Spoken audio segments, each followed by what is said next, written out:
반갑습니다 여러분. 숭탄북교회 주일학교 3분 말씀 시간입니다. 오늘은요 우리 나홈서 1장의 말씀을 통해서 니느웨의 멸망이라는 제목으로 하나님께서 죄를 지은 사람들을 어떻게 대하시는가에 대한 말씀을 강조사님하고 한번 생각해 보겠습니다. 여러분, 니느웨는 그렇게 낯설지 않은 이름이죠. 네, 요나서에서도 나왔던 그 이름입니다. 나홈 선지자는요, 요나 선지자가 니느웨의 말씀을 전했던 뒤로 한 100년 정도 후에 다시 니느웨에 대한 말씀을 전했습니다.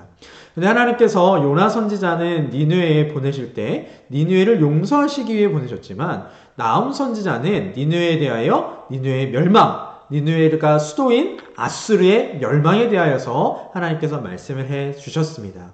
그렇다면 왜 하나님께서 이 아수르를 멸망시키시는가, 니느웨를 멸망시키시는가?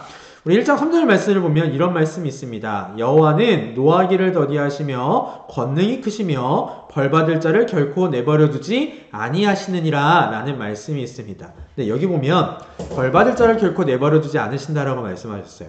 즉 하나님께서 분명히 화내는 것을 참으시고 심판하는 것을 오래도록 참아주시는 분이시지만 벌받을 행동을 계속한다면 그것에 대하여서 끝까지 참지 않으신다라는 겁니다. 여러분, 아수르 사람들은요, 자신들이 다스리고 있던 다른 나라들에 대하여서, 자신들이 정복한 나라들에 대하여서 아주 잔인한 행동들을 너무너무 많이 했어요. 그러다 보니까 그 모든 것들을 하나님께서 다 보고 계셨고 그에 대한 벌을 하나님께서 이제 내리시기로 작정하신 것이죠.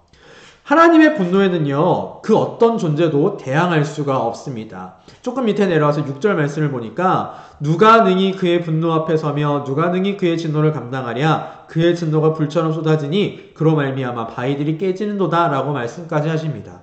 하나님께서는요, 벌할 자를 벌하시는데 그 권능이 아까 3절의 말씀처럼 크시다 그랬어요. 그래서 그 하나님의 크신 권능으로 내리시는 하나님의 분노의 심판을, 진노의 심판을 그 어떤 사람도, 어떤 나라도 당해낼 수는 없습니다.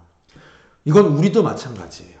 우리가 하나님 앞에 벌받을 행동을 계속하면서 회개하고 돌이키지 않으면 하나님께서는 정의로우시고 공의로우신 하나님이시기 때문에 우리에게 그 벌을 내리십니다. 그러나 7절 말씀을 보니까 이런 말씀이 있네요. 여호와는 선하시며 환난 날에 산성이시라. 그는 자기에게 피하는 자들을 아시느니라.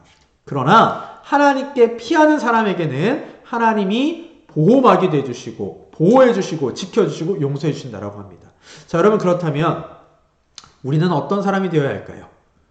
벌받을 행동을 계속하면서 결국에는 벌받을 자를 결코 내버려두지 않으시는 하나님께 벌받는 사람이 되어야 될까요? 아니면 벌받을 행동을 죄를 짓긴 짓지만 그 죄를 날마다 하나님 앞에 가져가 회개하고 그 죄를 조금씩 더 줄여나가서 하나님의 보호하심과 지키심을 받는, 복을 받는 사람이 되어야 할까요? 네, 여러분, 답이 간단하죠? 사랑하는 주일학교 친구들은 니느웨처럼 하나님 앞에 벌받을 행동을 계속해서 멸망하는 것이 아니라 하나님께 내가 지은 죄를 회개하고 돌아서서 그 죄를 끊으면서, 그 죄를 짓지 않으면서 하나님의 보호하심과 하나님의 복을 받는 우리 주일학교 친구들 되었으면 좋겠습니다. 오늘 3분 말씀 여기까지 하도록 할게요. 여러분, 그럼 주일에 만나도록 하겠습니다. 여러분, 안녕.